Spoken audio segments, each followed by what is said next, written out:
Dreams Avenue.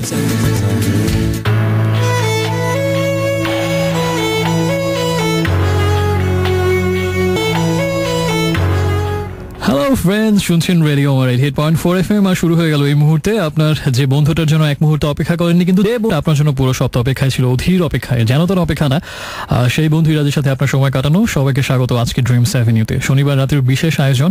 আজকে coffee বিষয়ে কথাবার্তা দিয়ে আমি শুরু করি, বিকজ কিছুক্ষণ আগে হচ্ছে আমার মনে হচ্ছিল যে না, আমার গলা বেশিরভাগ সময় বসা থাকে, আজকেও বসা, যেটা জাতীয় সঙ্গীত গাইলেও হয়তো সম্মান প্রদর্শন করে দাঁড়িয়ে যাবে এরকম কোনো সম্ভাবনা ছিল না। তো সেই জন্য আমি সিদ্ধান্ত নিলাম যে চটপট সময় নিয়ে, যেহেতু ঝটপট একটা কফি খেয়ে তারপরে যদি গলার অবস্থা একটু ঠিক হয় তারপরে অন এয়ারে যাই। কাজ যে হয়নি সেটা তো বুঝতেই পারছেন শুনে এই মুহূর্তে হয়তো। তো আমি ঝটপট একটা আশপাশের কফি শপে ঢুকে পড়লাম এবং বিধিবাম তাদের আবার মানে ম্যানুয়াল সিস্টেমে কফি বানিয়ে আপনাকে সবকিছু দিবে। ফার্স্ট অফ অল এটা আমার খুবই বিরক্তিকর লাগে, যেসব কফির দোকানে মানে সবকিছু আপনাকে আলাদা আলাদা করে দিবে, আপনাকে সবকিছু মিক্স করে বানিয়ে নিয়ে খেতে হবে। আমার কাছে মনে হয় আমি তোমার কাছে কেন এসেছি বেটা, আমি তো বাসাতেই করতে পারতাম। তো বিষয় হচ্ছে সেভাবে দিল এবং আমি তো ওদিকে সময় কোনো মতে দাঁড়িয়ে চেয়ারও না বসে ওখানে বসে ইনস্ট্যান্ট তাদেরকে বানিয়ে দে দৌড় কফি নিয়ে, এবং তাড়াহুড়ো করে খেতে গিয়ে এই মুহূর্তে আমার ঠোঁট পড়ে গেছে, জিভ পড়ে গেছে এবং আমিও পুরন্ত আজকে পুড়ে যাওয়া। আজকে শুনবেন আপনি, দেখা যাক সেটা কেমন হয়। আর আপনি যদি মনে করে থাকেন আজকে কফি খাওয়া হয়নি, চাঙা ফিল করছেন, আমি কফির কাজ করবো, আপনাকে চাঙা করে দেবো। র কফিও আমি দেবো এবং সেই সাথে মিল্কও আমি দেবো, আর সুইটেনারও আমি দেবো ডেফিনেটলি। দেখা যাক আপনাকে কফি হয়ে কতটুকু চাঙা লাগতে পারি আজকের 3 ঘন্টা ধরে রাত 2টো পর্যন্ত। যে কোনো কিছুর জন্য, অর্থাৎ যদি কোনো কিছু শেয়ার করতে চান, আপনার নিজের একান্ত যে কোনো কথা যেগুলো নিজেকেও বলা যায় না, সেগুলো আমাকে বলতে চাইতে পারেন। যদি কোনো গান শুনতে চান এবং যদি কোনো রিকোয়েস্ট করতে চান, এর বাইরেও যে কোনো কিছুর জন্য আমি আছি শুধুমাত্র আপনারই জন্য, শুধুমাত্র আপনার জন্যই তো আসা, নাহলে কেন এত কষ্ট করে আসা বলুন তো। সো প্লিজ আপনার মোবাইল ফোনের SMS অপশনে গিয়ে প্রথমে লিখবেন রেডিও আমার shortest version, which is RA, space দিয়ে আপনার নাম ঠিকানা এবং তারপরে কথাগুলো লিখে পাঠিয়ে দিন 6969 এই নাম্বারটাতে।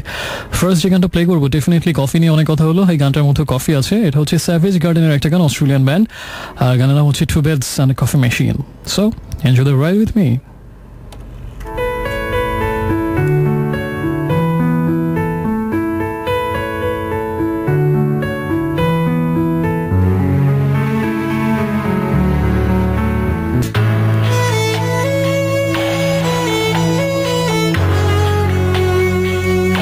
Hello friends, welcome back. শুনছেন এই মুহূর্তে আপনার সোলমেট অ্যান্ড আলটিমেট রেডিও মেট আজকে শনিবার রাতের বিশেষ আয়োজন ড্রিমস অ্যাভিনিউ নিয়ে আপনার সাথে এই মুহূর্তে আমি আরেকবার।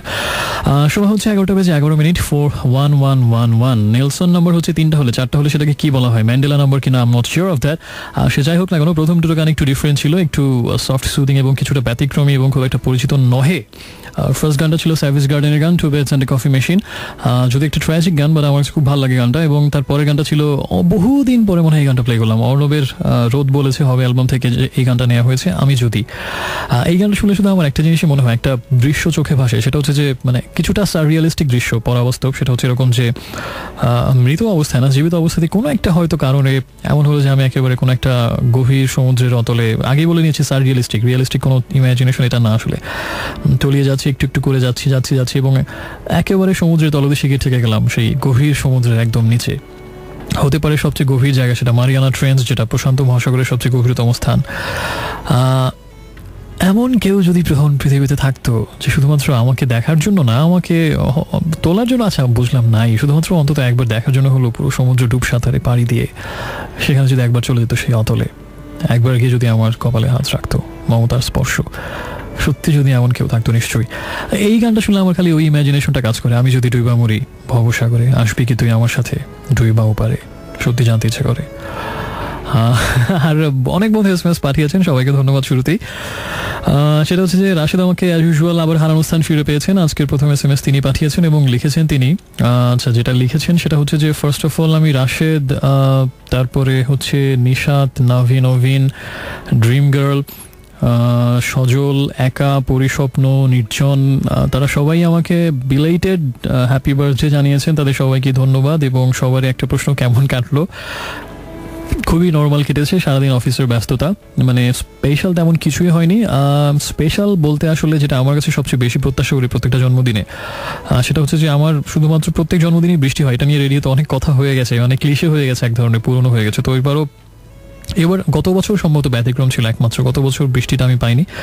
এবার মনে হচ্ছিল যে গতটা মানে 1, 2, 3, 4, 5, 6 তারিখের যেরকম ওয়েদার ছিল তাতে মনে হচ্ছিল না যে এবার কোনো কালেই বৃষ্টি হওয়ার কোনো সম্ভাবনা আছে, কিন্তু 7 তারিখে যখন বৃষ্টি দেখলাম তখনই মনে হচ্ছিল যে না এবার হয়তো হবে, নিরাশ হব না। এবং অদ্ভুত বিষয় হচ্ছে যে আমি 12:30 দিকে বাসার ভেতরে বসে কিছু বুঝতে পারছিলাম না। 12:30 হঠাৎ করে কি যেন মনে হতে বারান্দায় গেলাম, তো বারান্দায় গিয়ে দেখলাম যে অঝোর ধারায় বৃষ্টি পড়ছে, ভয়াবহ সুন্দর বৃষ্টি। এবং ঠিক ওই সময়টাতেই যে এই বৃষ্টিটা আসলো একেবারে ঠিক মনে হচ্ছিল যে জন্মদিনের প্রথম লগ্নটাতে আমার মনে হচ্ছিল যে সৃষ্টিকর্তার আশীর্বাদ বা হয়তো এরকম কিছু। এবং এই জিনিসটার জন্য আমি সারা বছর জন্মদিনটাতে এটার জন্য অপেক্ষা করি, আর কোনো কিছুরই দরকার নেই। সো ওই মুহূর্তের অতীত আসলে বোঝাতে পারছিলাম না, ওই সময়টাতে হঠাৎ করে বৃষ্টি দেখে যেটা মনে হচ্ছিল যে না এরকম আশীর্বাদ হয়তো সৃষ্টিকর্তা অনেক কিছু দিচ্ছেন, সামনেও দিবেন, কিন্তু অনেক বেশি অযোগ্য হয়তো মানে এই সব কিছুর জন্য একটা ক্ষুদ্রতা কাজ করছিল আসলে, যে ক্ষুদ্রতা থেকে মনে হয় সারা জীবনে কখনোই বের হতে পারবো না, শুধু মাঝে মাঝে বিশেষ মুহূর্তে এরকম উপলব্ধি জন্মাবে, এর বেশি কিছুই হবে না। এই হচ্ছে আমার সংক্ষিপ্ত ইতিহাস জন্মদিনের। আর সবাইকে অনেক বেশি ধন্যবাদ যারা উইশ করেছেন আপনারা। এবং আমার কাছে মনে হয় যে আসলে যদি গিফটের কথা বলি, হয়তো জন্মদিনে অনেক সময় অনেক গিফট পেয়েছি, সামনে অনেক পাবো, কিন্তু সবচেয়ে বড় উপহার হচ্ছে যে একটা মানুষকে না দেখে অনেক দূর থেকে যারা উইশ করছেন এভাবে, এবং আমার কাছে মনে হয় যে this is the greatest gift that I can ever get. আর অনেক SMS পাঠিয়েছেন, সবাইটাই পড়বো নিশ্চয়ই। অনেক মজার জন্মদিনের বিশেষ পাশাপাশি অনেক মজার মজার কথা আছে। হোয়াইট রোজ আমাকে জানিয়েছেন এই ফার্স্ট প্রোগ্রামটা শুনছেন, ইউর মোস্ট ওয়েলকাম, সাদা গোলাপ, এবং ওয়ান ডিরেকশনের গান শুনতে যাচ্ছেন। সব ডিরেকশনের গানই আজকে প্লে করার চেষ্টা করবো। Classical, soft, thrashing, rocking, splashing সব ধরনের গানই থাকবে। আর এর পাশাপাশি থাকবে আপনার মনের কথা। সো আমাকে জানান কি বলতে চান। প্রথমে লিখবেন রেডিও আমার শর্টেস্ট ভার্সন, যেটা হচ্ছে RA স্পেস দিয়ে আপনার নাম ঠিকানা এবং তারপরে কথাগুলো লিখে পাঠিয়ে দিন 6969 এই নাম্বারটাতে। কবিতা আশা করছি থাকবে, এবং দেখা যাক কি সেগমেন্ট থাকে না থাকে। Let's see. এখন শুনবো ক্রিস কর্নেলের গান আর্মস অ্যারাউন্ড ইউ।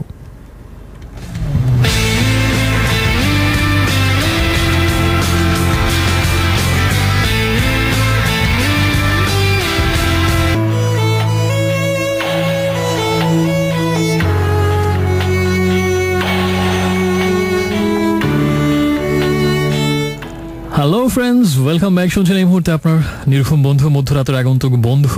আজকে আর শুরু হয়ে গেল 11টার সময়, এবং তারপরে কিন্তু 31 মিনিট আমরা পেছনে ফেলে এসেছি। অর্থাৎ যদি আমরা অঙ্কের হিসাবে ভুল না করি তাহলে আমরা বলতে পারি যে 6 ভাগের 1 ভাগ কিন্তু আমরা পেছনে ফেলে এসেছি। কিন্তু সবসময় যারা পজিটিভ তারা সবসময় গ্লাসের খালি অংশের থেকে ভর অংশটাই দেখেন, তাই আপনারা ভর অংশটাই দেখুন যে এখনো 6 ভাগের 5 ভাগ রয়ে গেছে। তাই যা কিছু বলার আছে, যা কিছু শোনার আছে, নিশ্চয়ই সবকিছুই এখনো অনেক সময় রয়ে গেছে সেগুলো করার জন্য, শোনানোর জন্য, বলার জন্য। একটু ছিলাম যে গানটা, সেটা হচ্ছে ওয়ারফেসের গান, আলু অ্যালবাম থেকে হতাশা। আর তার আগে ছিল হচ্ছে আর্মস অ্যারাউন্ড ইউ, ক্রিস কর্নেলের গান। আমি কোনো একটা দিনে ওর আরেকটা গান প্লে করবো, সেটা হচ্ছে যে I nearly forgot my broken heart, দুর্দান্ত একটা গান, সেটাও নিশ্চয়ই খুব শীঘ্রই আমি শোনাবো। আর এদিকে প্রচুর বন্ধু আমাকে SMS পাঠিয়েছেন, তাদের কাছ থেকে একটু ঘুরে আসা যাক, দেখা যাক কি তাহাদের মনের কথা, কি বলিতে চাই অধমকে। জাকিয়া লিখেছেন আমাকে যে স্বপ্ন নিয়ে অনেক ইন্টারেস্টিং কথাবার্তা, যে সেদিন নাকি স্বপ্নে দেখেছেন আমি এতগুলো চকলেট নিয়ে তার ঘুমের মধ্যে এসেছি তাকে ঘুম ভাঙাতে এবং ঘুম থেকে উঠিয়ে চকলেট খাওয়াতে। খুব উইয়ার্ড ড্রিম। আচ্ছা, আমিও একটা উইয়ার্ড ড্রিম রিসেন্টলি দেখেছি। আমার দেখা সর্বশেষ স্বপ্নের কথা তাহলে আমি একটু এই ফাঁকে শেয়ার করে ফেলি, এবং এর সাথে ফুটবল জড়িত, সো এই সুযোগ হাতছাড়া করা ঠিক হবে না। আমি সর্বশেষ যে স্বপ্নটা দেখেছি বোধহয় 2 দিন আগে, সেটা হচ্ছে যে আমি জার্মানির কিছুদিন আগে একটা ম্যাচ ছিল, সেদিন হচ্ছে আয়ারল্যান্ডের সাথে 1-0 গোলে হারলো, এবং আগামীকালকে আরেকটা ম্যাচ, সর্বশেষ ম্যাচ, সেটা হচ্ছে জর্জিয়ার সাথে প্রবাবলি। তো আমি এই উপলক্ষে সবাই প্র্যাকটিস করছি, তো আমি স্বপ্নের মধ্যে ওটাই দেখেছি যে মানে আমি সেই ন্যাশনাল টিমের সাথে প্র্যাকটিস করছি, এবং দেখা যাচ্ছে যে টমাস মুলার, মারিয়া গোৎজে সবার সাথেই প্র্যাকটিস করছি, এবং জোয়াকিম লো জার্মান ন্যাশনাল টিমের কোচ, তিনি ব্যাপক ইনস্ট্রাকশন দিচ্ছেন, এবং আমাকে নিয়ে তার টেনশন বেশি, কারণ কোন ইনস্ট্রাকশন আমি ফলো করতে পারছি না। উনি ডানে যেতে বলে আমি বামে যাচ্ছি, এরকম হচ্ছে বারবার। বাট যেটা দেখে আমি খুব প্রীত হয়েছি স্বপ্নের মধ্যেও, সেটা হচ্ছে যে টমাস মুলারের সাথে আমার সবচেয়ে বেশি ফ্রেন্ডশিপ। তো ব্যাপক খুশি হয়েছে আমি স্বপ্নটা দেখে, মানে আমার মন প্রাণ জুড়ে একটা ব্যাপক সুখের অনুভূতি ছিল যে আমার মোস্ট ফেভারিট টিমের প্লেয়ারদের সাথে ড্রিমে হোক অন্তত প্র্যাকটিস করতে পেরেছে একদিন। এবং আফসোসও জাগলো যে আরে এই খেলাটাই সবচেয়ে ভালো খেলতাম, যদি একটু প্র্যাকটিস ধরে রাখতে পারতাম, এত দূর না হলে নিশ্চয়ই কিছু মানে ম্যাচ খেলা হতো। ফুটবল হচ্ছে আসলে আমার মানে একদম বুকের গভীরে মিশে থাকে কিছু একটা। দেখা তো বডি প্লাস খেলতে পারলেও মনে হয় যে এর মতো সর্বস্ব পৃথিবীতে আর অন্য কিছুতে নেই, এবং আমার এবং নিজের জারি জুড়ি ওটাতেই সবচেয়ে বেশি, তারপর টেবিল টেনিসে। সো ফুটবল হচ্ছে আমি মানে ব্যাপক রকমের ফুটবল ফ্রিক। স্পেশালি কালকে একটা আমাদের রেসিডেন্সিয়ালের রিউনিয়ন ছিল, সেখানে হচ্ছে যে আমাদের পুরোনো অনেকগুলো ব্যাচের একটা টুর্নামেন্ট ছিল, অনেক শখ, স্বাদ, আহ্লাদ, অভিলাষ যা বললেন সব কিছু নিয়ে রেজিস্ট্রেশন করেছিলাম যে বহুদিন পর অ্যাটলিস্ট খেলার সুযোগ হবে, কিন্তু আনফর্চুনেটলি কালকে আমি রেজিস্ট্রেশন করার পরও খেলতে যেতে পারিনি। এই দুঃখ আমাকে এখনো তাড়িয়ে বেড়াচ্ছে, এই দুঃখ মনে হয় আগামী 20 বছরও যাবে না। এবং I just really love football and mad about this. সে যাই হোক, আরো অনেকে এসএমএস পাঠিয়েছেন আমাকে, এবং এর পরের এসএমএসটাই ফুটবল বিষয়ক আরেকটি ইন্টারেস্টিং। সিমিন আমাকে লিখেছেন যে রবার্ট লেভানডোভস্কির কথা কি দুর্দান্ত হয়ে উঠছে দিন দিন, তাই না? এবং উনিও নাকি দুর্দান্ত হচ্ছেন দিন দিন।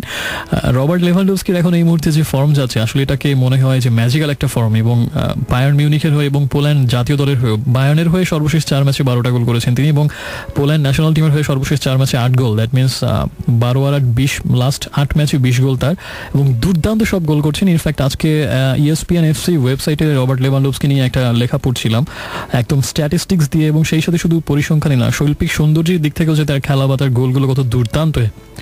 এবং বর্তমান বিশ্বে যে যদি শুধুমাত্র একেবারেই মানে কমপ্লিট স্ট্রাইকার, ফরওয়ার্ড বা প্লে মেকার না, শুধুমাত্র ইনবক্স, আই মিন একদম পারফেক্ট বক্স স্ট্রাইকার, সেই ক্লাসিক স্ট্রাইকার যেটাকে বলা হয়, ডেফিনেটলি নিঃসন্দেহে বিশ্বের সেরা এই মুহূর্তে রবার্ট লেভানডোভস্কিটার পিছনে অনেকগুলো যুক্তিও তুলে ধরা হয়েছে, এবং যারা ফুটবল ফলোয়ার ESPN FC-তে সেটা পড়ে দেখতে পারেন।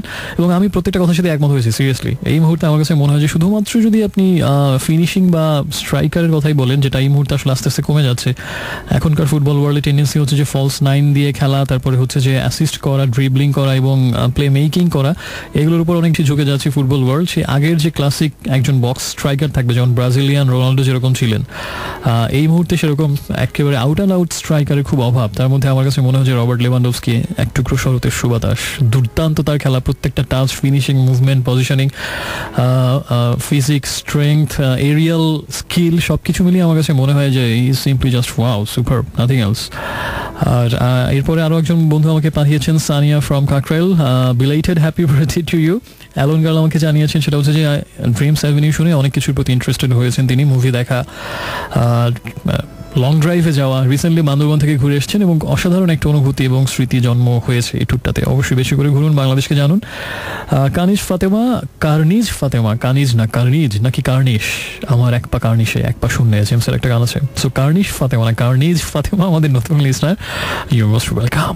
আর যারা এসএমএস করতে চান, যে কোনো কিছুর জন্য এসএমএস করবেন। প্রথমত আমাকে বকাঝকা গালমন্দ, এটা হচ্ছে একটা বিষয়। দ্বিতীয় বিষয় হচ্ছে যদি কোনো গান শুনতে চান। তৃতীয় বিষয় যদি সেই গান কাউকে উৎসর্গ করতে চান। চতুর্থ বিষয় নিজের যদি কোনো ভালো লাগার কথা শেয়ার করতে চান। পঞ্চম বিষয় যদি নিজের কোনো দুঃখের কথা শেয়ার করতে চান। ষষ্ঠ এবং সপ্তম এবং অষ্টম এবং ইনফিনিটি আমাকে বকাঝকা করতে চান, এসএমএস করবেন। প্রথমে লিখবেন রেডিও আমাদের শর্টেস্ট ভার্সন, স্পেস দিয়ে আপনার নাম, ঠিকানা এবং তারপরে কথাগুলো লিখে পাঠিয়ে দিন 6969 এই নাম্বারটাতে। অনেকদিন পর একটা সুপার গান শুনবো, ওয়াটসন ব্রাদার্সের গান রং।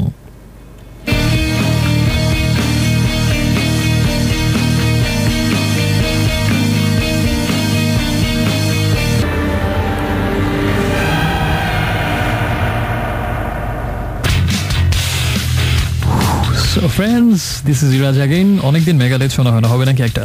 আমার অনেক পছন্দের একটা মেগাডেথ নাম্বার প্লে করছি, সিম্ফনি অফ ডিস্ট্রাকশন। আপনি আবার ডিস্ট্রাক্টেড হবেন না, সাথে থাকুন।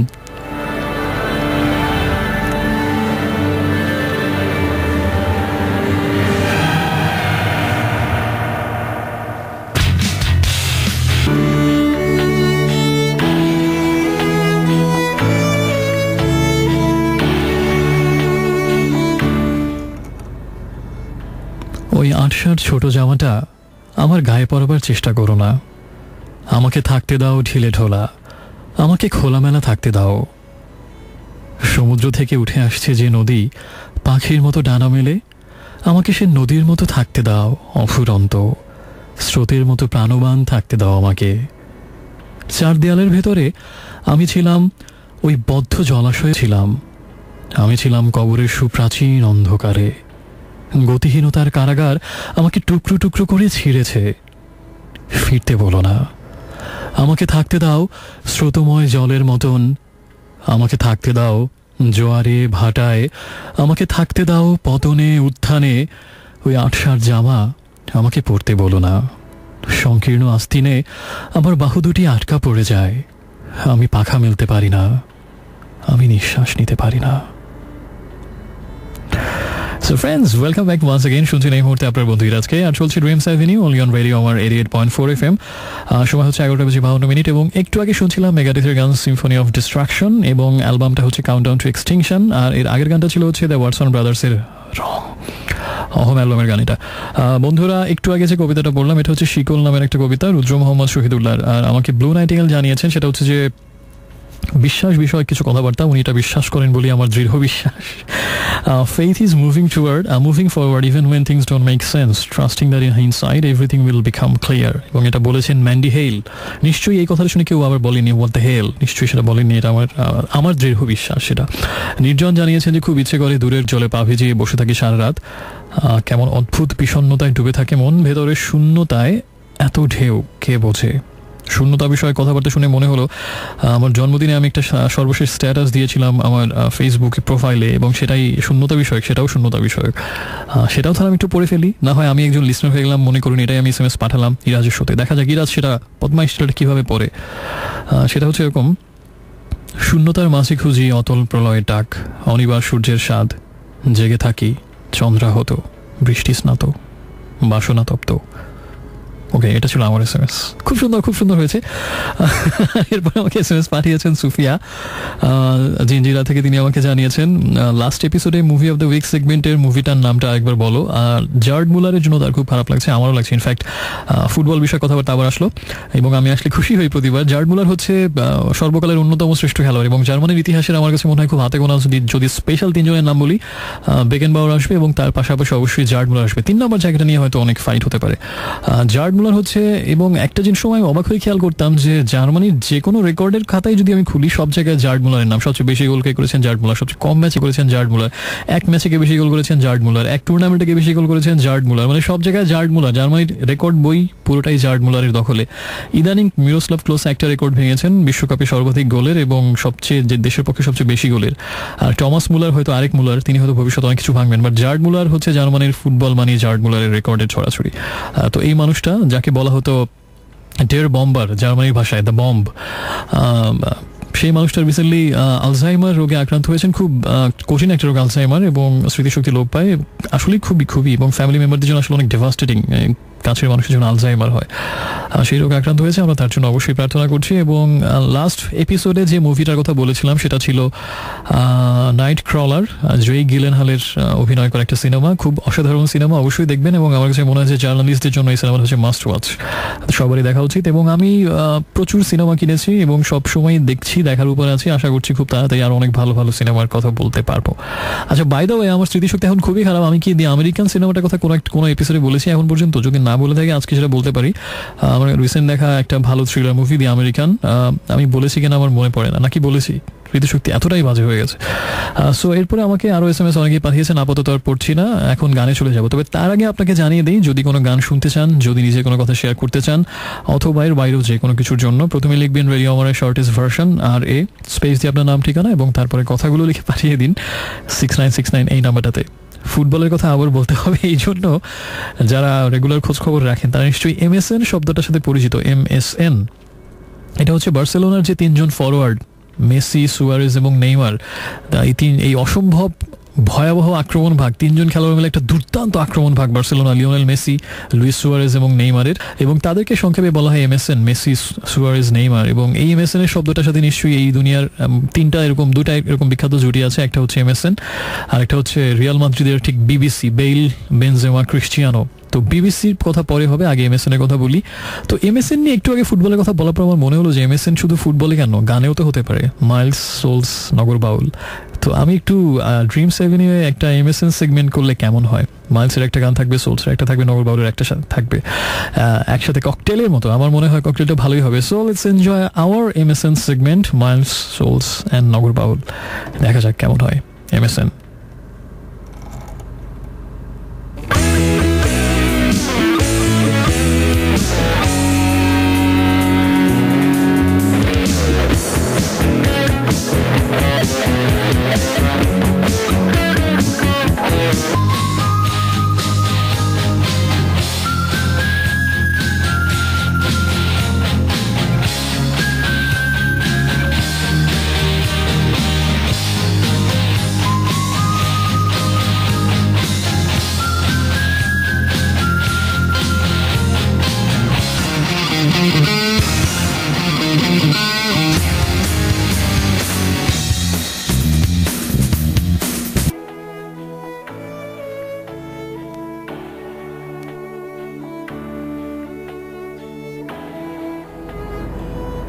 নীরা, এবং নীরার পাশে 3টি ছায়া।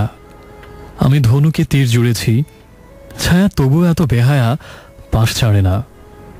এবার ছিল সমুদ্রত হানবতীর ঝড়ের মতো। নীরা দুহাত তুলে বলল, মা নিষাদ, ওরা আমার বিষম চেনা। ঘূর্ণি ধুলোর সঙ্গে ওড়ে আমার বুক চাপা বিষাদ। লঘু প্রকোপে হাসল নীরা, সঙ্গে ছায়া অভিমানীরা। ফেরানো তীর দৃষ্টি ছুঁয়ে মিলিয়ে গেল।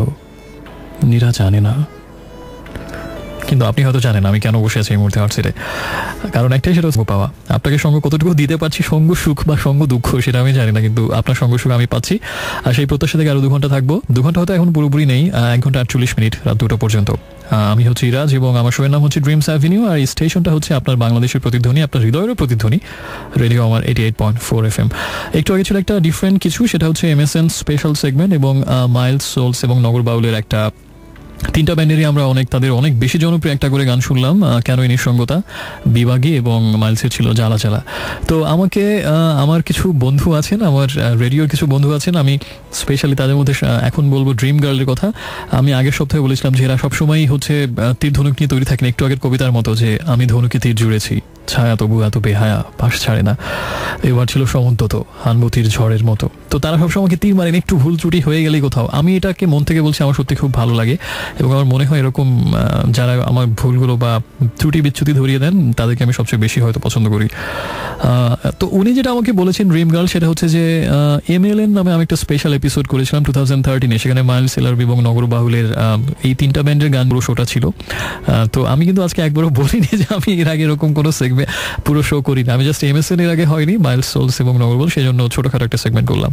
এবং আমার অনেক বেশি রেসপেক্ট নিয়ে আমি জেএনজির নাম বলবো, বিকজ তারা আসলে এই শো এর জন্য আমার সেই শুরু থেকে মনের জানালার আমল থেকে অনেক বেশি কষ্ট করেছে। সেগুলোকে অন এয়ার মানে ইন্টারনেটে দেয়া থেকে শুরু করে ইউটিউবে দেয়া এবং ফেসবুকে সেটার আবার একটা গ্রুপ মেনটেন করা। সো তাদের কথা বললে আসলে ধন্যবাদ দিলে ছোট করা হয় ধন্যবাদ শব্দটাকে, এবং তাদেরকেও। তো তারাও আমাকে খুব ব্যর্থহীন ভাষায় জানিয়ে দিয়েছেন, ওরে পাপিষ্ঠ নরধম, আমি নাকি 2013 সালে, তারা বলেনি, তারা বলেছেন যে আমিও একসময় এটা একটা MLN স্পেশাল সেগমেন্ট করেছিলাম। সেই সাথে যে প্রচণ্ড দুঃখ পেয়েছেন আমার জন্মদিনের পরে, যেহেতু এটা ফার্স্ট শো, আমি আজকে স্পেশাল কিছু না করায় তাদের একটা বিশাল আবদার ছিল। আমি এরকমই আসলে স্পেশাল মানুষদের স্পেশাল রিকোয়েস্টগুলো কেন যেন রাখতে পারি না, এটা আমারই ব্যর্থতা আসলে, বিকজ আমি স্পেশাল না, দ্যাটস ওয়াই। তবে আমি এটা এই মুহূর্তে প্রমিস করছি যারা একটু ডিফারেন্ট কিছু এক্সপেক্ট করছিলেন, এবং আমার কাছে মনে হয় যে এটা আমার অনেকদিন আগে একদিন মাথায় এসেছিল, কিন্তু আত্মবিশ্বাস পাইনি, সাহস পাইনি। আমার ক্ষমতার দৌড় আমার জানা আছে, মসজিদের অন্তত নাই, মসজিদে যাওয়ার আগের গলিতেই শেষ হয়ে যায়। তারপরও দুঃসাহস একটা কথা বলে ফেলি, না রাখলে পরে আমাকে দোষ দিতে পারবেন না। সেটা হচ্ছে যে একটা কিছু ডিফারেন্ট আমি করব। সেটা হচ্ছে আমি এক জিনিস ভেবেছিলাম যে আমার লেখার ক্ষমতা খুবই বাজে, এবং কবিতার নামে যা লিখি সেটা আসলে অকবিতা, কবিতার ধারে কাছেও সেটা নেই। তো তারপরেও আমার ইচ্ছা আছে সেটাকে কবিতা বলুন, অকবিতা বলুন, নিজের ভাবের কথাবার্তা বলুন, আর যাই বলুন না কেন, আপনি যে নামে আঁকা দিন না কেন, একদিন এরকম 10-12টা বা 15-16টা আমার নিজের লেখা কবিতায় আমি আবৃত্তি করবো। ওই দিন অন্য যারা অসাধারণ সব কবির কবিতা আমি সবসময় পড়ি, তাদেরটা কোনো একবারও পড়বো না। শুধুমাত্র এই অখ্যাত কুখ্যাত একজন অকবির কিছু ভাবিষ্টিক কথাবার্তাময় কবিতার নামে প্রহসন, সেটা দিয়ে একটা শো করবো, শুধু আমার নিজের লেখা কথাগুলোই বলবো বা পড়বো। আর এরকম একটা শো হয়তো দেখা যাক, আমি জানি না কবে পড়বো। প্রবাবলি এখন হচ্ছে অক্টোবরের 10 তারিখ, 2025 সালের মধ্যে ইনশাল্লাহ করবো। ওকে, সব বন্ধুদের SMS পড়া যাক। আমাকে অনেক বন্ধু SMS পাঠিয়েছিলেন, তার মধ্যে একজন হচ্ছেন Sania from Kakrail. Thank you আপু, এত বেশি ভালো কথা লিখলে আমি লজ্জা পাই। আর রাশেদ এবং সজল দুজনে অ্যাপ্রিশিয়েট করেছেন MSN সেগমেন্টের। ইয়াসিন আমাকে জানিয়েছেন সেটা হচ্ছে যে সামনে একটা বিশাল পরীক্ষা, all the best for you. আর একজন আমাকে লিখেছেন, তার নাম ঠিকানা বুঝতে পারছি না, would you mind reciting Samanjasya by Rudra Mohammad Shahidullah from the book Moulik Mukhosh, one of my favourite poems. আমি পড়বো না, ব্যর্থহীন ভাষায় জানিয়ে দিচ্ছি, পড়বো না। কারণ হচ্ছে আপনি নাম ঠিকানা লেখেননি। যে বন্ধু নিজেকে আড়ালে রাখতে চায়, কেন আমি তার রিকোয়েস্ট রাখবো, কি আমার ঠেকা পড়েছে। আর আমাকে আরো অনেক SMS পাঠিয়েছেন। তাসনুভা ফ্রম ধানমন্ডি। তাসনুভা, আমি সত্যি খুবই দুঃখিত এবং খুবই বিব্রত এবং খুবই লজ্জিত, এবং আমি শোকাহত, শোক সন্তপ্ত, এবং আমি বিমর্ষ, আমি ব্যথা বিহ্বল।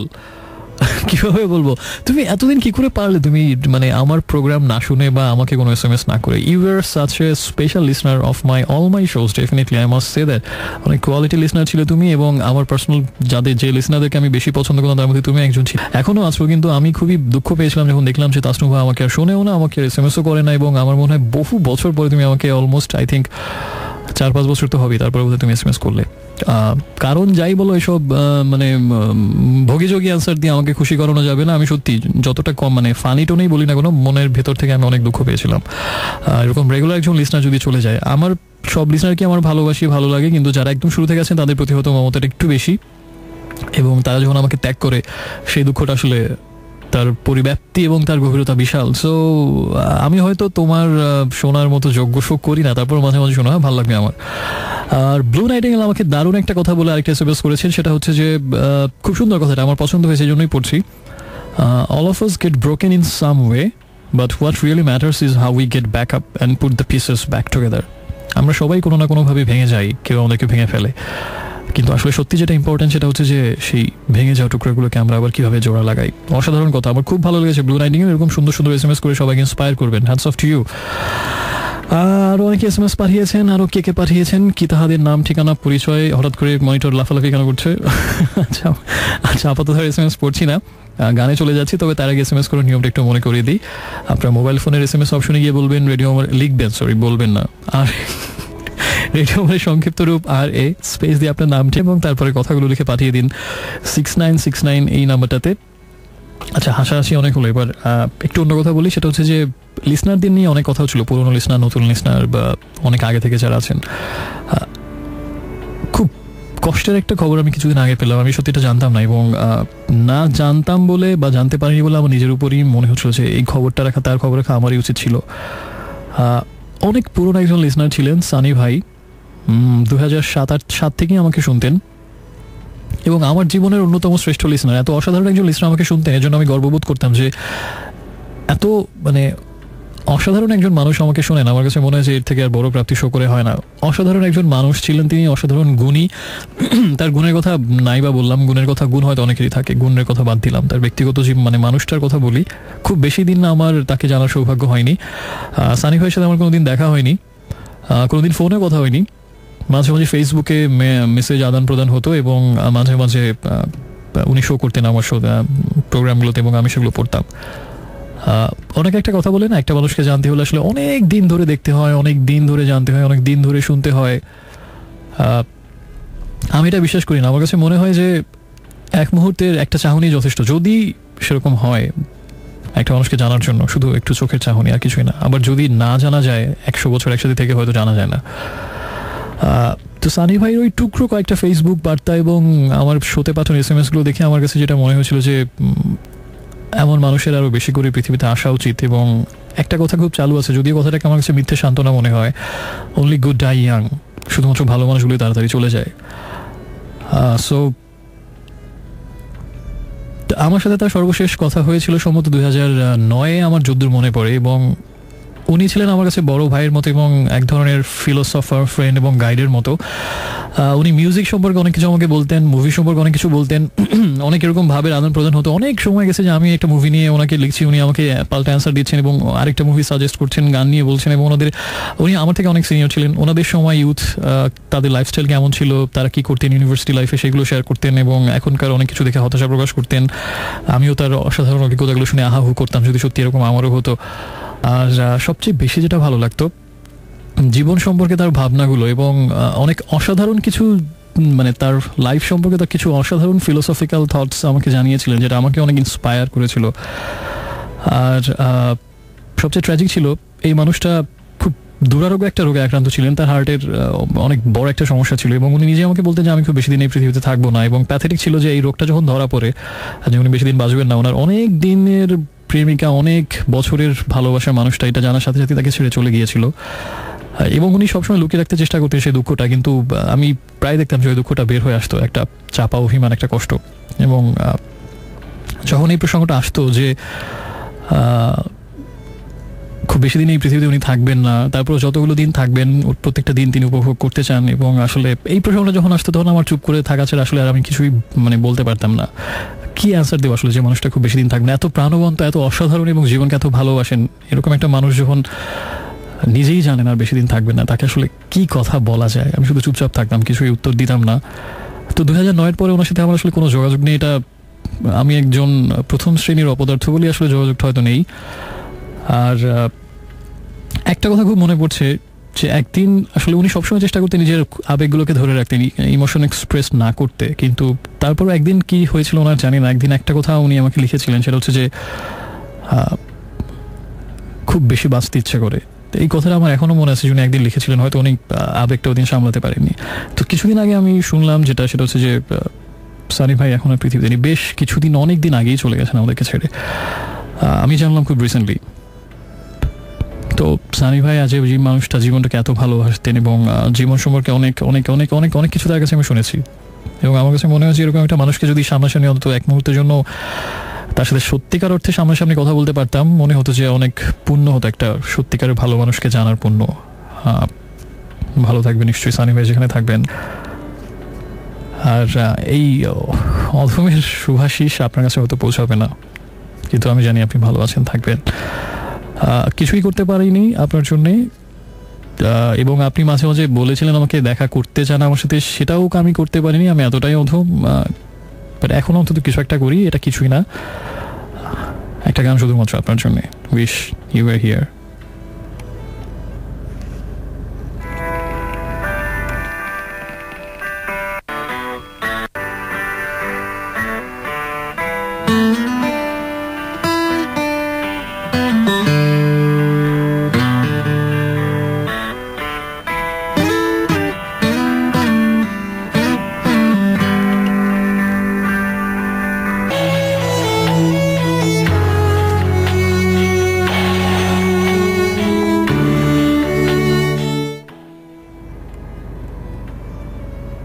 আমি আর কতটুকু পারি, কতটুকু দিলে বলো মনে হবে দিয়েছি তোমায়।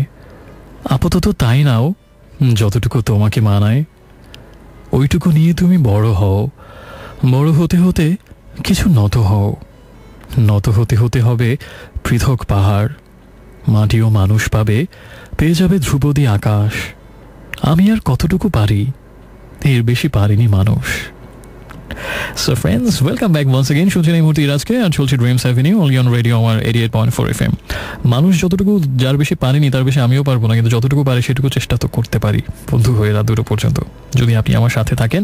আর যদি আমাকে জানান কি জানতে চান, শুনতে চান, কি বলতে চান নিজের কথাগুলো, বা কোন গানটা কাউকে ডেডিকেট করতে চান কিনা, সেটা আমাকে SMS করেন। প্রথমে লিখবেন মোবাইল ফোনের SMS অপশনে গিয়ে আপনার না রেডিও আমারের সংক্ষিপ্ত রূপ আর এ স্পেস দিয়ে আপনার নাম ঠিকানা এবং তারপরে কথাগুলো লিখে পাঠাবেন 6969 এই নম্বরটাতে। এবং একটু আগে শুনছিলাম আমরা লালনের একটা গান, ফকির লালন শাহের একটা গান, লালন ব্যান্ডের কম্পোজিশনে, চাতক। অসাধারণ গান, এবং লালনের গান যতবার শোনার পরে বুকের মধ্যে একটা ব্যাপক ব্যথা ব্যথা অনুভব কাজ করে এবং সবকিছু অর্থহীন মনে হয়, কি এক দূরের কোন এক মোহগ্রস্ত লোকে হারিয়ে যেতে ইচ্ছে হয়, যেটা এই গানটা শুনে সেটা হচ্ছিল। অদ্ভুত সুন্দর, খুব সহজ কিছু কথায় অসাধারণ একটা গান। এবং প্রথম লাইনটা মনে হয় জীবনের আসলে অনেক অনেক কিছু ক্ষেত্রেই সত্যি অনেক বেশি তাৎপর্যপূর্ণ এবং অনেক বেশি ব্যঞ্জনাময় এবং অনেক বেশি হয়তো ভ্যারিয়েশন ওকে কথাটাতে। চাতক বাঁচে কেমনে মেঘের বরিশন বিনে, জীবনের সব কথা, মানে প্রত্যেকটা মুহূর্তেই মনে হয় অনেক কিছু ক্ষেত্রে কথাটা মিলে যায়। আর এই গানটার সাথে আমার খুব প্রিয় একটা স্মৃতি জড়িয়ে আছে, যেটা আমি আগে একদিন বলেছিলাম। সেটা হচ্ছে যে তখন হচ্ছে যে একদম শেষ বিকেল, সন্ধ্যা হচ্ছে, আমি হাইওয়েতে একেবারেই একা একা, মানে একটা মানে সূর্য ডুবে, বিকেলটা খুব অদ্ভুত শো ছিল, আকাশে গধূলির লালিমা এবং দুই পাশে অবরিত প্রান্তর, এবং একটু পরে যমুনা নদী, এবং যমুনা নদীর উপরে উঠলাম। এই গানটা তখন হচ্ছে, আমি মনে হয় টানা অনেকবার একটার পর একটা প্লেলিস্টে এই গানটা শুধু বাজছিল গাড়িতে, ঘুরে ফিরে এই গানটা শুধু শুনছিলাম, অন্য কোনো গান কেন যেন শুনতে ইচ্ছে হচ্ছিল না। শেষ বিকেল গড়িয়ে সন্ধ্যা হলো, লালিমাও মিলিয়ে গেল, অন্ধকার জুড়ে নিল সব কিছু, পুরো পৃথিবীকে এবং আমাকেও। আর যমুনা নদীর উপরে সেই গধূলি বেলার সময়টা, সাথে শুধু এই গানটাই প্লেলিস্টে, চাতক বাঁচে কেমনে মেঘের বরিশন বিনে। আমার এই গানটা শুনলে আমি জানি যতবারই ভবিষ্যতে শুনবো ওই শেষ বিকেল, ওই সন্ধ্যার কথাই মনে পড়বে। যেটা আমি প্রায় বলি যে অনেক গান আর শুধু গান থাকে না, জীবনের একটা গল্প হয়ে যায়, জীবনের অনেক প্রিয় স্মৃতি হয়তো গানটার সাথে জড়ানো, একটা বইয়ের সাথে এরকম জড়ানো থাকে, একটা সিনেমার সাথে জড়ানো থাকে। সবকিছুই আসলে আমার কাছে মনে হয় যে জীবনের প্রত্যেকটা কিছুই অনেক, মানে আমাদের জীবনে আসলে অনেক কিছু, অনেক বস্তু থাকে, অনেক শিল্প থাকে, অনেক কিছুই থাকে, অনেক মুহূর্ত থাকে, কিন্তু সবগুলি আসলে টুকরো টুকরো খণ্ড, এবং তার ভেতরে সেই টুকরো টুকরো খণ্ডটা আসলে জীবনের অনেক অসম্ভব সুন্দর এবং অনেক অমূল্য স্মৃতি ধারণ করে। হয়তো আপনার শুধু আপনার বিছানার পাশে একটা ফুলদানি, তাতে কিছু ফুল, সেটা হয়তো একটা সবার চোখে শুধুমাত্র একটা ফুলদানি বা কয়েকটা ফুল, কিন্তু সেগুলো আসলে সত্যিকার অর্থে অনেক বেশি হয়তো অনেক প্রিয় কিছু মুহূর্ত, প্রিয় কারো ভালোবাসা অনেক বেশি নিবেদন, অনেক কিছুকে ধারণ করে। তেমনি একটা বই হয়তো অন্যদের চোখে একটা বই মনে হবে, কিন্তু আপনি জানেন ওই বইটার পিছনে কত ভালোবাসা, কারো প্রিয় একটা উপহার, কত অনুরাগ, কত আবেগ, কত স্মৃতি, কত খুনসুটি, কত মিষ্টি অনুভব, সব কত কিছু মেশানো ছিল একটা গানের সাথে। হয়তো কত স্মৃতি। আপনি সবাই হয়তো একটা গান শুনছে, সবাই একটা গান হিসেবেই শুনছে, অনেক এনজয় করছে হয়তো ভালো গান হিসেবে, কিন্তু আপনি জানেন এই গানটার সাথে কত কত তপ্ত দুপুর, পরন্ত বিকেল, কত গধূলির কত কত স্মৃতি মেশানো আছে এই গানটার সাথে। কখনো হয়তো একসাথে শুনেছিলেন, কখনো হয়তো একসাথে গিয়েছিলেন। আসলে জীবনের কোনো কিছু আসলে শুধুমাত্র সেই বিষয়গুলো না, সেই বিষয়গুলোকে ছাড়িয়ে সেই বিষয়গুলো হয়তো আর অনেক বেশি কিছুর ধারক ও বাহক হয়ে যায়। জীবনের গল্পটা হয়তো এমন। সে যাই হোক, কথা হচ্ছে যেটা, কথা যেন কি কথা হচ্ছে একটা কবিতা একটু আগে যেটা বললাম, পৃথক পাহাড়, এটা হচ্ছে হেলাল হাফিজের একটা কবিতা। এবং আরেকটা কবিতা পড়ি, এটা হচ্ছে রুদ্র মোহাম্মদ শহীদুল্লাহর একটা কবিতা। কবিতাটা আমি আজকেই প্রথম পড়লাম, এবং একজন বোধহয় এই কবিতাটা শুনতে চেয়েছিলেন, কবিতাটা এটা শুনতে চেয়েছিলেন কি আমি শিওর না, তবে এই কবিতাটা আমি আগে পড়িনি, একটু আগে খুঁজতে খুঁজতে ইন্টারনেটে কবিতাটা পড়লাম এবং পড়ে আমার খুব ভালো লাগলো, এবং আমার কাছে মনে হয় একটু পড়া উচিত। তাহলে পড়ে আমি গান যাচ্ছি, শুনবো এলআরবির একটা গান, অনেক আগের একটা গান, 1996 সালে। এবং স্বপ্ন অ্যালবামের কথা নিয়ে আমি অনেক গল্প বলেছিলাম, ওই সময়টা অনেক সুইট ছিল, ওই যে সেই বয়ঃসন্ধির সময়টা আমি অনেক অনেক কিছু বলেছিলাম। জন্মহীন নক্ষত্র গানটা প্লে করার সময় ওই অ্যালবামের গান, এই গানটা ওই সময় প্রচুর শুনতাম, দূরের তোমাকে। যাই হোক, কবিতাটা হচ্ছে এরকম, তুমি বরং কুকুর পোষো। কবিতাটার নাম, তুমি বরং কুকুর পোষো, প্রভুভক্ত খুনসুটিতে কাটবে তোমার নিবিড় সময়। তোর জন্য বিড়ালি ঠিক, বরং তুমি বিড়ালি পোষো। খাঁটি জিনিস চিনতে তোমার ভুল হয়ে যায়, খুঁজে এবার পেয়েছো ঠিক দিক ঠিকানা। লক্ষ্মী সোনা, এখন তুমি বিড়াল এবং কুকুর পোষো। শূকরগুলো তোমার সাথে খাপ খেয়ে যায়, কাদা ঘাটায় দক্ষতা বেশ সমান সমান। ঘাটাঘাটির ঘন ঘটায় তোমাকে খুব তৃপ্ত দেখি। তুমি বরং ওই পুকুরেই নাইতে নামো, উঙ্কো পাবে, জলও পাবে। চুল ভেজারও তেমন কোনো আশঙ্কা নেই, ইচ্ছে মতো যেমন খুশি নাইতে পারো। ঘোলা পানির আড়াল পেলে কে আর পাবে তোমার দেখা, মাছ শিকারও পারো।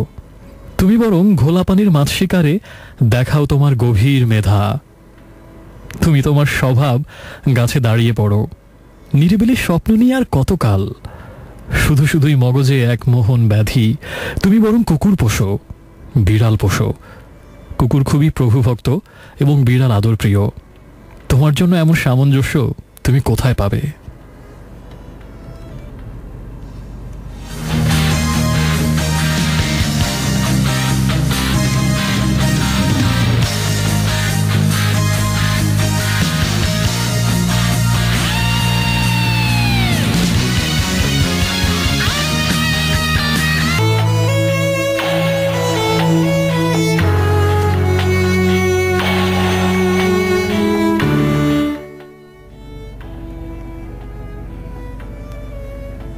এই পৃথিবীতে আমি অবসর নিয়ে শুধু আসিয়াছি। আমি হৃষ্ট কবি, আমি এক। ধুয়েছি আমার দেহ অন্ধকারে একা একা সমুদ্রের জলে। ভালোবাসিয়াছি আমি রাঙা রোদ, ক্ষান্ত কার্তিকের মাঠ। ঘাসের আঁচলে ফড়িংয়ের মতো আমি বেড়াইছি। দেখেছি কিশোরী এসে হলুদ করবি ছিঁড়ে নেয়।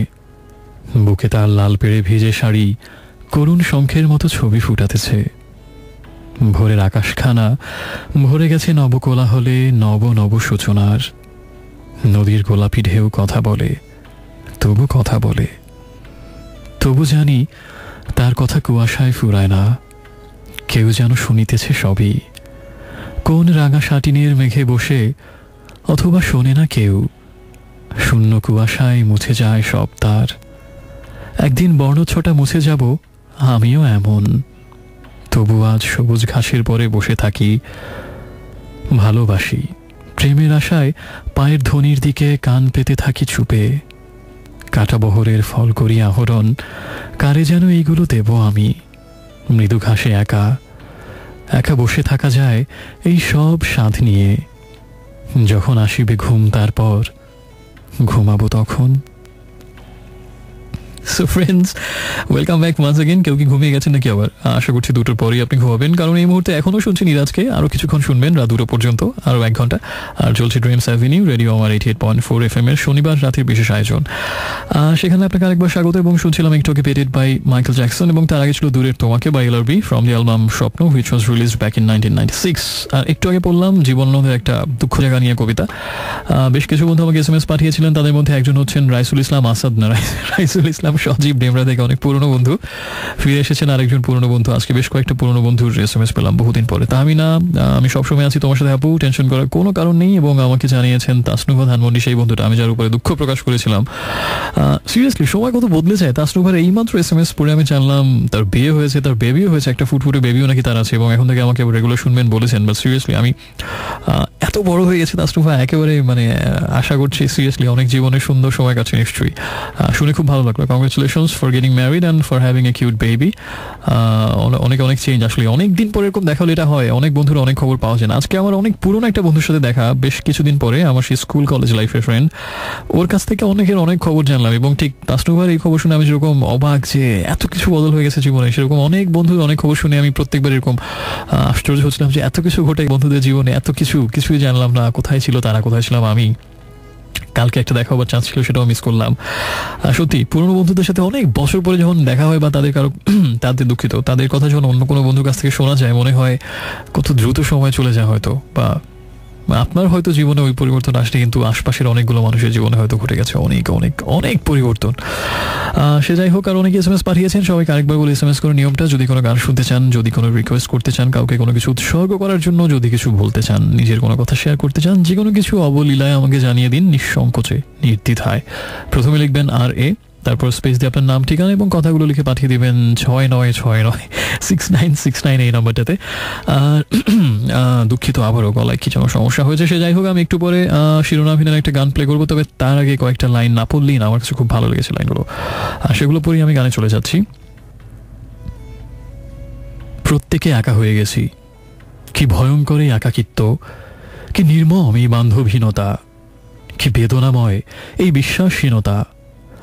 এই সৌরমণ্ডলের, এই পৃথিবীর এক কীর্তনখোলা নদীর পাড়ে যে শিশুর জন্ম, দিগন্ত বিস্তৃত মাঠে ছুটে বেড়ানোর অদম্য স্বপ্ন যে কিশোরের, জ্যোৎস্না যাকে প্লাবিত করে, বনভূমি যাকে দুর্বিনীত করে, নদীর জোয়ার যাকে ডাকে নেশার ডাকের মতো, অথচ যার ঘাড়ে চাপিয়ে দেওয়া হয়েছে ঔপনিবেশিক জোয়াল, গোলাম বানানোর শিক্ষাযন্ত্র, অথচ যার ঘাড়ে চাপিয়ে দেওয়া হয়েছে এক হৃদয়হীন ধর্মের আচার, অথচ যাকে শৃঙ্খলিত করা হয়েছে স্বপ্নহীন সংস্কারে, যে তরুণ 69-এর আন্দোলনে ঝাঁপিয়ে পড়েছে, যে তরুণ অস্ত্র হাতে স্বাধীনতা যুদ্ধে গিয়েছে, যে তরুণের বিশ্বাস, স্বপ্ন, স্বাধীনতা উত্তরকালে ভেঙে খান খান হয়েছে, অন্তরে রক্তাক্ত যে তরুণ নিরুপায় দেখেছে নৈরাজ্য, প্রতারণার নির্মমতাকে, দুর্ভিক্ষ আর দুঃশাসন যা নিভৃত বাসনাগুলো দুমড়ে মুচড়ে তছনছ করেছে,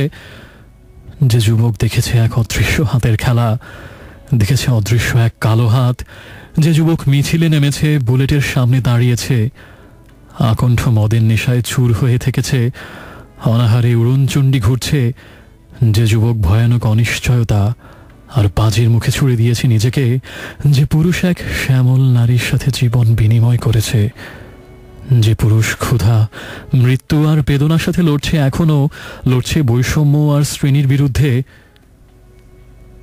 সে আমি।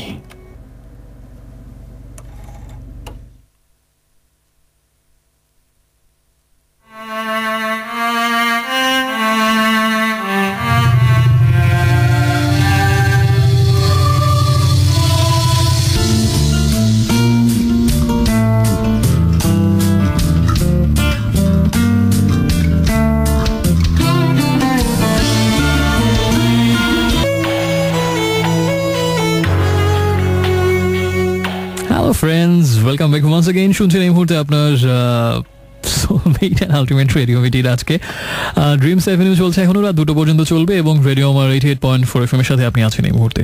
যদি বিশ্বাস না হয়, যদি জানতে চান।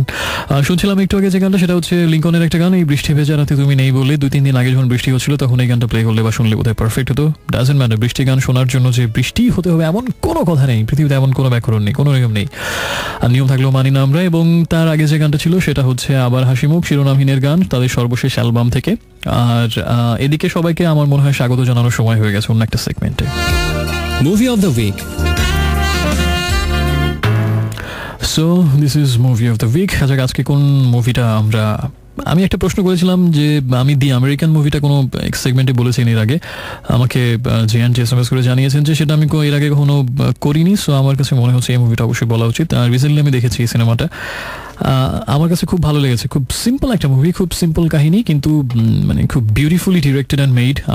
আমাকে বলতেই হবে অসাধারণ লেগেছে আমার কাছে সব কিছু মিলিয়ে। যারা স্পেশালি ক্রাইম থ্রিলার পছন্দ করেন, বা আসলে ওই গানম্যান, হিটম্যান, বা আসলে সিরিয়াল কিলার না, ওটা ভিন্ন জিনিস, ওরকম না, মানে ভাড়াটে খুনি এরকম রোল প্লে করছেন এরকম মুভি, যারা অ্যাকচুয়ালি আন্ডারওয়ার্ল্ডের নয়ার মুভি যেগুলোকে বলা যায় ইনফ্যাক্ট কাইন্ড অফ, সেরকম মুভি যারা পছন্দ করেন, আমার কাছে মনে হয় মুভিটা তারা এনজয় করবেন। একই সাথে মানে কিছুটা রোম্যান্টিকও মুভিটা, খুব সুন্দর একটা প্রেমের গল্প আছে পাশাপাশি, এর পাশাপাশি গানম্যানের যে ভালোবাসার গল্পগুলো, সব কিছু মিলিয়ে আমি মানে খুব সেই রকম এনজয় করেছি। একদম ভোর রাত পর্যন্ত সিনেমাটা দেখেছিলাম, শেষ যখন হয়তো ভোরের আলো ফুটে উঠছে। এবং স্পেশালি মুভিটা দেখে কয়েকটা জায়গাতে আমার মনে হয়েছিল যে না সত্যিই আসলে মানে পৃথিবীতে আসলে সবকিছু থেকে বোধহয় ভালোবাসাই শেষ পর্যন্ত দামি। তো এরকম রিয়েলাইজেশন যে মুভি দিতে পারে নিশ্চয়ই যেন তেন মুভি, সেটা অবশ্যই না। So the movie is the American. এটা হচ্ছে 2010 সালের একটা সিনেমা। ডিরেক্টর হচ্ছেন অ্যান্টন করবিন। অ্যান্টন করবিন হচ্ছে আসলে খুব, যারা হলিউডের মুভি খুব বেশি দেখেন তাদের হয়তো নামটা একটু অপরিচিত মনে হতে পারে, বিকজ তিনি হলিউডের বা আমেরিকান কোনো ডিরেক্টর না। অ্যান্টন করবিন হচ্ছে নেদারল্যান্ডসের একজন ডিরেক্টর। তিনি ইউরোপিয়ান এবং আসলে হলিউডের একটা জয়েন্ট কোলাবোরেশন ছিল এই মুভিটা দি আমেরিকান।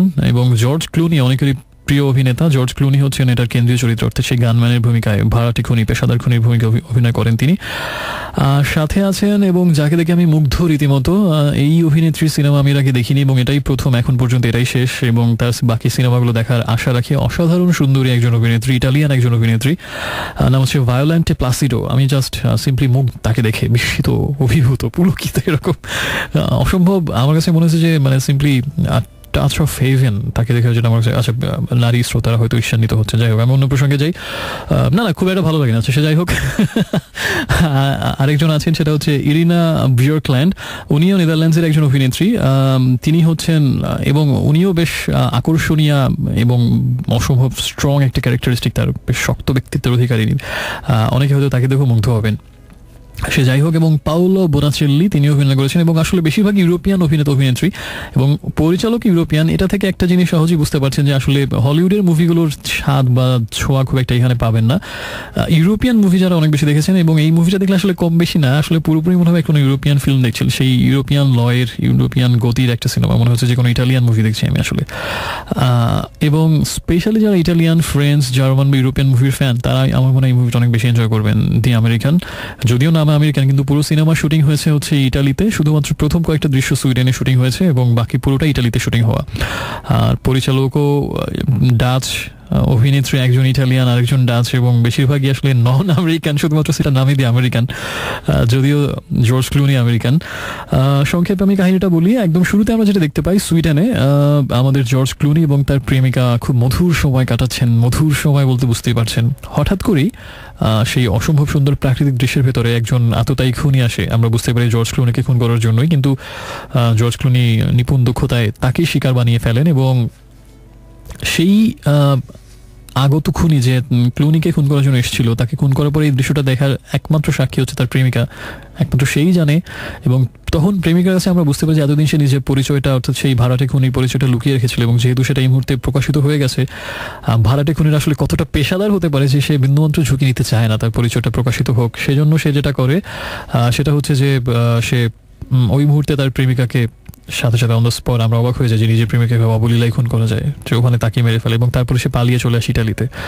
এবং ইটালিতে আসার পরে তার যে গডফাদার, যে তাকে ব্যাকিং দিয়ে থাকে, তার নাম হচ্ছে, সিনেমাতে তার নাম থাকে পাভেল, এবং এই ক্যারেক্টারটাতে অভিনয় করেছেন যেটা বললাম পাওলো বোনাচেল্লি।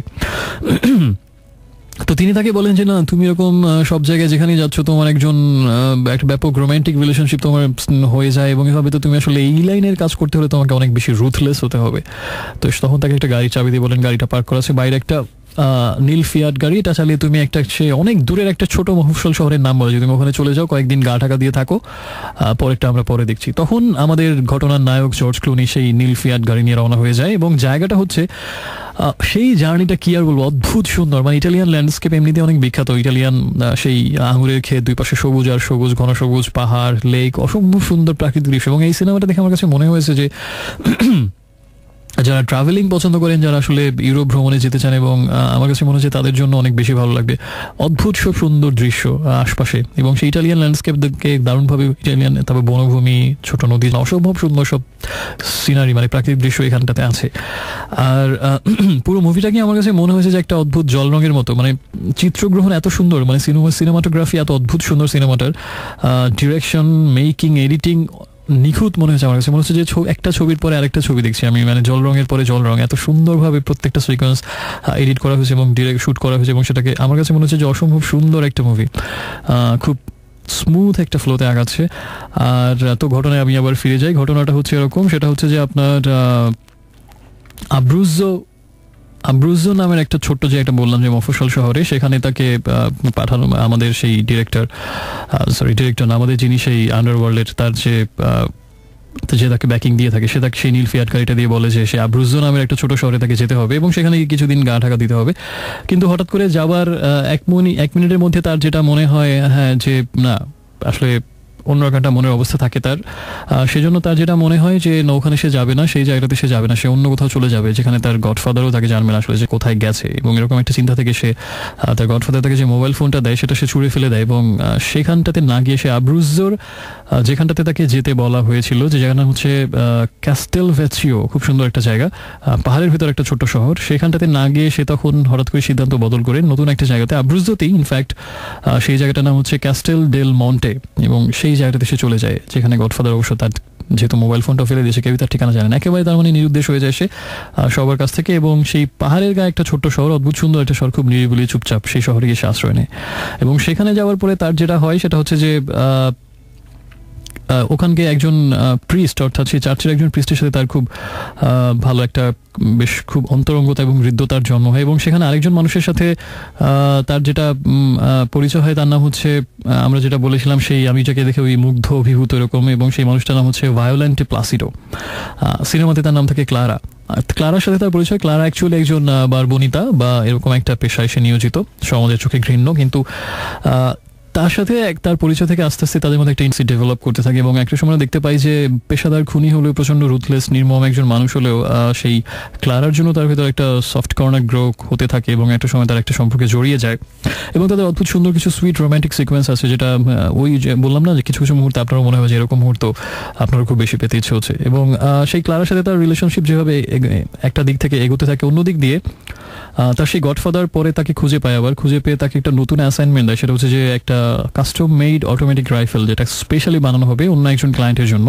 সেকলার রেউটন যে ক্যারেক্টারটা অভিনয় করেছেন, আরেকজন নারী আন্ডারওয়ার্ল্ডের একজন অ্যাক্টিভিস্ট, তার জন্য সেই রাইফেলটা বানানোর অর্ডার তাকে দেওয়া হয়। এবং তারপরে যেটা হয় সেটা হচ্ছে যে আমরা দেখতে থাকি যে একদিকে সেই অস্ত্রটা বানানোর কাজ, এবং তার হাতের কাজ খুব নিখুঁত, মানে এইসব ব্যাপারে সে একজন সমজদারের মতো বলা যায়। সে একদিকে সেই অটোমেটিক রাইফেলটা বানাতে থাকে, এবং আরেকদিকে ক্লারার সাথেও তার রিলেশনশিপটা এগিয়ে যেতে থাকে। দুই পাশাপাশি দুটো কাহিনী আমরা দেখতে পাই। এভাবে আস্তে আস্তে আরও অনেক ঘটনার পর শেষ পর্যন্ত যেটা শেষ দিকে আমরা গিয়ে বুঝতে পারি সেটা হচ্ছে যে কোনো একটা আততায়ী অবশেষে খুঁজে পেয়েছে যে আমাদের জর্জ ক্লুনি হচ্ছে সেই আব্রুজো সেই ছোট্ট শহর ক্যাস্টেল ডেল মন্টেতে আছে, এবং তাকে খুন করার জন্য বেশ কয়েকজন মানুষ সেই শহরটাতে এসেছে, এবং তারা যে কোনো মুহূর্তে তাকে হয়তো খুন করার একটা চেষ্টা চালাবে, এবং তককে আছে যে কখন তাকে খুঁজে পাবে। কিন্তু এটা আমরা বুঝতে পারি আসলে সেই মানুষটাকে বা সেই খুনিগুলোকে কারা পাঠিয়েছে, তার সেই গডফাদার নিজেরই, নাকি যার জন্য সেই কাস্টমেড রাইফেলটা বানাচ্ছে সে, নাকি তার ভালোবাসার মানুষ ক্লারা। বিকজ একটা দৃশ্যে আমরা দেখতে পাই যে ক্লারার ভেতরে একটা ছোট পিস্তল থাকে, এবং এটা থেকে ক্লুনির মনে সন্দেহ হয় যে না, সে আসলে যার সাথে রিলেশনশিপ ইনভলভ সেও হয়তো তাকে খুন করার জন্যই তার সাথে ইনভলভ হচ্ছে, এরকম একটা। এবং শেষ পর্যন্ত আমরা বুঝতে পারিনি যে তিন পক্ষের আসলে কোন পক্ষ তাকে শেষ পর্যন্ত খুন করতে চাচ্ছে। তো এই প্রশ্নটা একদম শেষ দৃশ্যের আগ পর্যন্ত অমীমাংসিত থেকে যায়, এবং স্পেশালি একদম শেষ পর্যন্ত গিয়ে যেটা বোঝা যায় সেটা হচ্ছে যে একেবারে শেষ মুহূর্তে রহস্যটা উদ্ঘাটিত হয়, এবং উদ্ঘাটিত হওয়ার পরে যেটা দেখা যায় সেটা হচ্ছে যে শেষ পর্যন্ত একদম শেষ দৃশ্যে গিয়ে যেটা দেখা যায় সেটা হচ্ছে যে আমরা শেষ দৃশ্যে গিয়ে বুঝতে পারি যে আসলে পুরো প্ল্যানটা কার মাথায় ছিল, এবং পুরো দৃশ্যটা আসলে পুরো নীল নকশাটা কে সাজিয়েছিল সেটা আমি আসলে স্বাভাবিকভাবে, যেহেতু একটা থ্রিলার মুভি, এটা বলে দিলে পুরো সাসপেন্সটাই চলে যাবে, সেটা আর বলবো না। তবে আমি বেশ কয়েকটা দৃশ্যের কথা আমি বলতে চাই। ক্লারার সাথে জর্জ ক্লুনির কয়েকটা সিকোয়েন্স, সেটা হচ্ছে যে একদম সেই পাহাড়ি একটা নদী থাকে, দুই পাশে অদ্ভুত সুন্দর সব ফুলের গাছ এবং ঝর্ণা পড়ছে, মানে মনে হয় যে স্বর্গের একটা জায়গা। সেটাতে গিয়ে তারা প্রায় সময় কাটায়, এবং এরকম বেশ কিছু সুন্দর মুহূর্ত আছে, এবং সেই পাহাড়ি নদীতে নাইতে নামা একসাথে অদ্ভুত সুন্দর কিছু সিকোয়েন্স, যেটা আপনার ডেফিনেটলি ভালো লাগবে। তো শেষ পর্যন্ত আমরা বুঝতে পারি যে আসলে কে তার জন্য কিলিং মিশনে ছিল, এবং শেষ পর্যন্ত তার মিশনটা সফল হওয়ার জন্য শেষ মুহূর্তে আমরা যেটা দেখি যে মিশনটা প্রায় সফল হয়, অর্থাৎ জর্জ ক্লুনি দূর থেকে গুলি করে থাকে একদম শেষ দৃশ্যে, এবং ক্লারাকে সেই তার পঙ্কিলময় নোংরা জীবন থেকে উদ্ধার করে একটা নতুন জীবনে স্বপ্ন যে দেখিয়েছিল জর্জ ক্লুনি, সেটা আসলে সত্যি হবে কি না এই দ্বন্দ্বে আমরা সংশয়ে পড়ে যাই। বিকজ খুব সিভিয়ারলি ইনজুর্ড হয় জর্জ ক্লুনি, পাঁজরে গুলি লাগে, এবং শেষ পর্যন্ত যেটা হয় যে আগে থেকেই ক্লারাকে বলা থাকে তুমি ওখানে অপেক্ষা করবে সেই নদীর ধারে, যে নদীর ধারে তাতে এত স্মৃতি, এবং সেখানে জর্জ ক্লুনি তাকে আসবে নিয়ে যেতে। জর্জ ক্লুনিও চায় যে না, এতদিনে তার মনে হয় যে একজনের খোঁজ পেয়েছে যে আসলে তাকে অন্ধকার জীবন থেকে আলোর পথে টেনে তুলবে, নতুন একটা সুন্দর জীবনের স্বপ্ন দেখাবে। দুজন মানুষই তারা অন্ধকার জগতের, দুজন মানুষই নোংরা জীবনের, এবং তারা একজন আরেকজনের ভেতরে ভবিষ্যতের একটা সুখ স্বপ্ন খোঁজার চেষ্টায় বিভোর।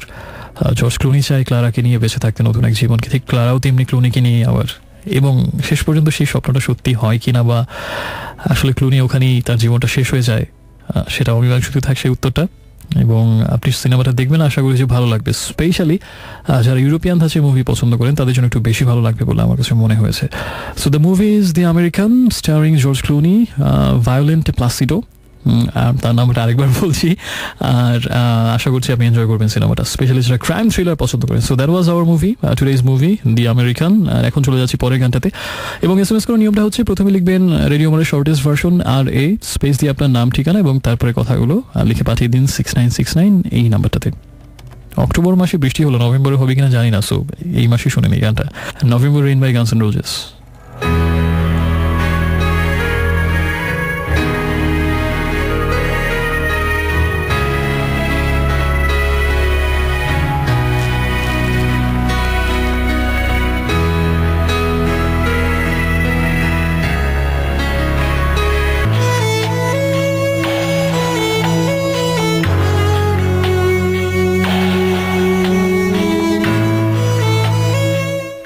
So friends, welcome back once again. শুনছেন এই মুহূর্তে আপনার নির্ঘুম বন্ধু, মধ্যরাতের আগন্তুক বন্ধু আজকে আরেকবার, আর এখনো হচ্ছে ড্রিমস অ্যাভিনিউ শনিবার রাতের আয়োজন, এবং আপনি আছেন এই মুহূর্তে রেডিও আমার 88.4 FM এর সাথে। সময় যখন 1:40। একটু আগে শুনছিলাম বাপ্পা মজুমদারের গান ভাঙা গড়া, জানি তুমি ভেঙে সুখী, এবার একটু গড়ো।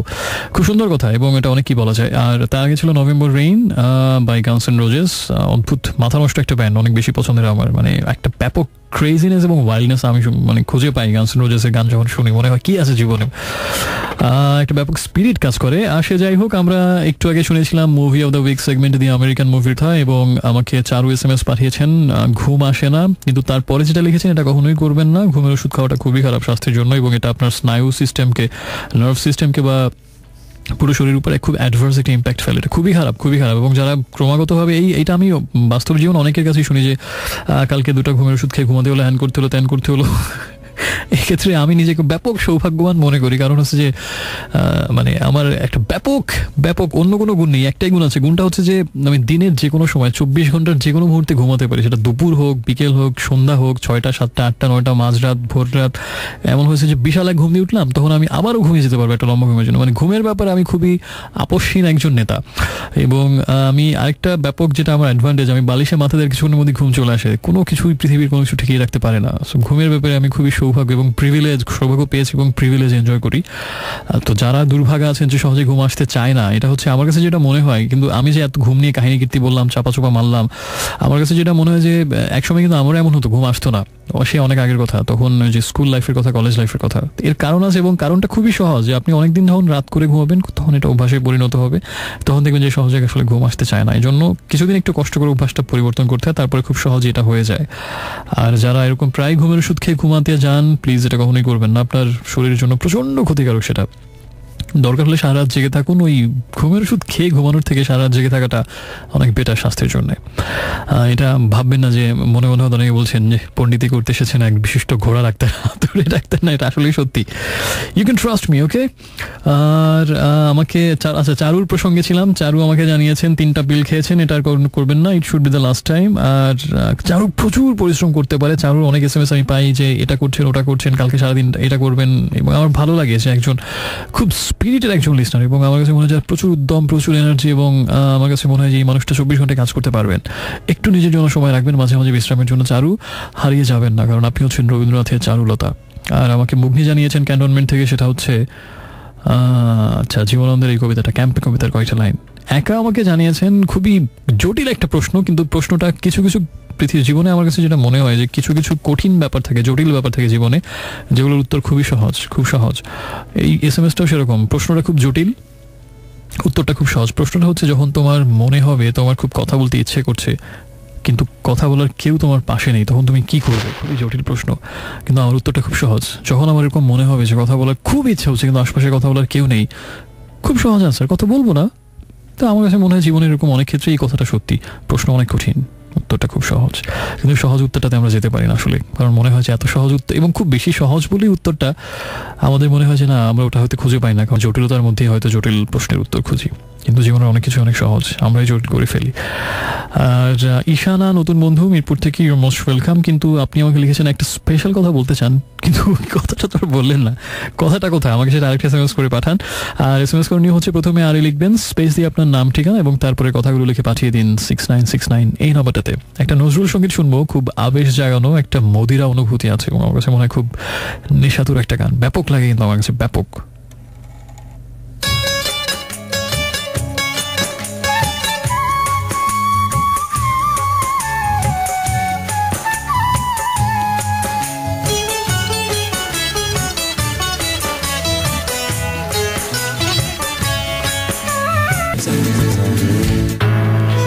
ফ্রেন্ডস, শুনছেন ড্রিমস অ্যাভিনিউ, এবং শুনছেন এই মুহূর্তে আজকে আরেকবার।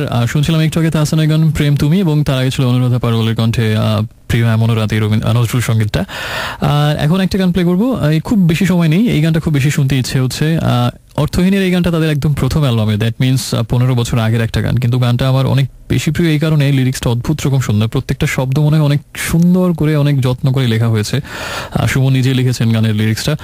আর আজ মনে হয় যে কথাগুলোর সাথে নিজের কোথাও কোথাও যেন একটু মিল খুঁজে পাই, কেন যেন একটু বেশি ভালো লাগে গানটা। মনে হয় হয়তো এটা হচ্ছে রিয়েলিস্টিক থট, মনে হয় যদি আমার কথাই লিখেছে গানটাতে। So listen to the song আমার না বলা কথা। আর এই গানটা শোনার সময় একটা প্রশ্ন আমার মাথায় প্রায় আসে যে এত বছর ধরে এত কথা বললাম, আর যে হবার আগে বন্ধুদেরকে সবাইকে, এখনো, এবং অন এয়ারে এত কথা সবাইকে, সবাই সবকিছু বোঝেন, শোনেন, কেউ ভালো লাগে, কারো ভালো লাগে না, কিন্তু কেউ কি বোঝে আমার না বলা কথা?